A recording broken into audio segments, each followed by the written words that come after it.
An evening in Ottawa's Byward Market is full of life and color, time with friends and family, good food, and plenty of fun.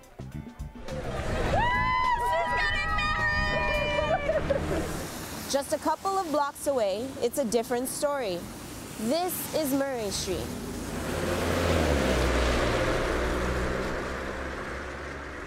This block of Murray Street right here draws a lot of addicts. People are here to meet whoever and do whatever kind of business they're doing, and they use very close to here too. The first time I got drunk, I was 11. It was one of those things where, a friend took a shot out of every bottle in his dad's cabinet. And we just got shit-faced. And from what I've read about alcoholism, that when you're a fledgling alcoholic, you change. The first time you get drunk, something inside you just flips over, and I could almost feel it. And I had a family, and I had a nice life, a good job, and then things slowly kind of started to fall apart. I do a little cocaine on a weekend at a party in another room than my wife, so she couldn't see it, that kind of thing. And it just escalated from there. Why do you think Ottawa needs a supervised injection clinic right now? Yeah, I think that over my 2 years of living in Ottawa, I've seen many of the same problems that I was dealing with in Vancouver. And Ottawa would be a really good place to have a safe injection site.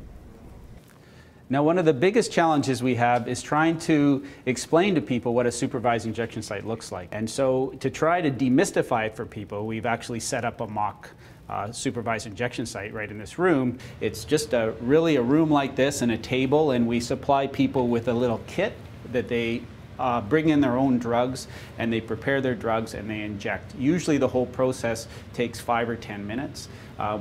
Inside, we ask people to go to a little chill out room just to make sure they're okay. It's just a place where people can come from the street or outside and inject in a safe place where there's people around them to help them out. I was never one that robbed people or used violence or anything like that, but I used to con hospitals and shoplift for a lot of the drugs I did illegally. And it was just scurrying around. It was so high pressure and exhausting all the time. People think, you're sitting around getting high all the time, but to support that lifestyle, it's so stressful. And I just broke down. I was just sick and tired of being sick and tired all the time. Those times where people want to get better are sometimes few and far between. I met this incredible man, Dr. Bruce Marshall, who put me on methadone and morphine maintenance. And he put up with a lot of my shit for quite a while, just deceptive behavior to get drugs and stuff like that.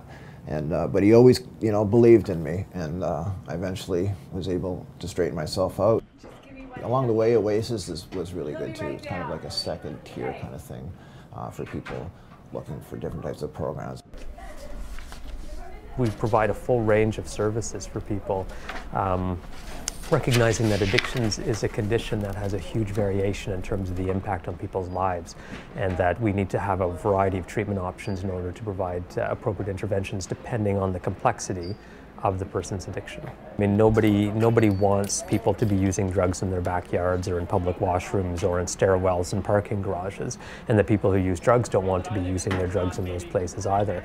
What a supervised injection facility is a place where people can go to use their drugs. So this is a place where we want people to come to use their drugs, and we want them to do that because it reduces the public nuisance associated with their substance use, and it provides them with a safer, more secure place in order to use their drugs. I think there's not enough media attention on the issue because the feeling against drug addicts is so prejudicial. The propaganda has told us that drug addicts are criminals. They deserve to be in jail.